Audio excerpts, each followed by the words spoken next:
गृह मंत्री ने कहा कि 1984 के दंगे नहीं भूल सकते। शाह बोले 300 मामले फिर से खोले, दोषियों को भेजा जेल। केंद्रीय गृह मंत्री अमित शाह ने कहा कि कोई भी सभ्य व्यक्ति 1984 के दंगे नहीं भूल सकता। राजनीतिक इशारे पर नरसंस हत्याएं की गई, लेकिन किसी दोषी को सजा नहीं दी गई।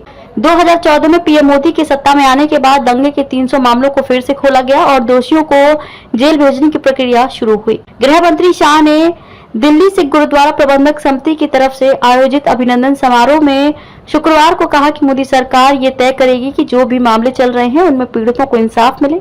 मोदी सरकार ने ही पहली बार 3,328 पीड़ित परिवारों में से प्रत्येक को 5 लाख रुपए देने और जलियांवाला बाग स्मारक को फिर से गौरवान्वित करने का काम किया है। मानवता के लिए सिख गुरुओं के बलिदान की बराबरी नहीं। शाह ने कहा कि मानवता और देश के लिए सिख गुरुओं के बलिदान की बराबरी कोई नहीं कर सकता। सिख पंथ के अलावा ऐसा कोई दूसरा पंथ नहीं जिसने 10 पीढ़ियों तक आक्रांताओं के अन्याय के खिलाफ संघर्ष करते बलिदान दिया हो। औरंगजेब के अत्याचार के खिलाफ कश्मीरी पंडितों की मदद के लिए सर्वोच्च बलिदान देने वाले 9वें गुरु तेग बहादुर को देश हमेशा याद रखेगा।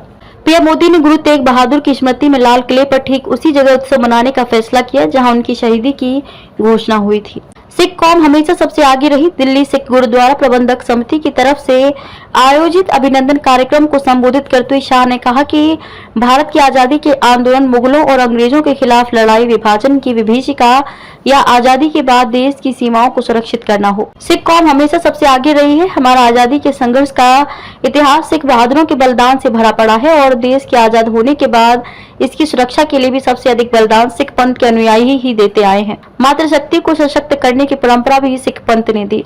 शाह ने कहा कि मातृशक्ति को सशक्त करने की परंपरा सिख पंथ में माता खीवी के लंगर की सिखों से वर्षों पहले शुरू हुई। इतिहास में भी ये दर्ज है कि सिख पंथ से निकली मातृशक्ति से न केवल आजादी के आंदोलन में हिस्सा लिया बल्कि देश को आगे बढ़ाने में अहम योगदान दिया है। सिख पंथ की इसी सीख को ध्यान में रखकर प्रधानमंत्री मोदी के नेतृत्व में सरकार ने राज्यों की विधानसभाओं और संसद में मातृशक्ति को 33% आरक्षण दिलाने के लिए कानून बनाया है।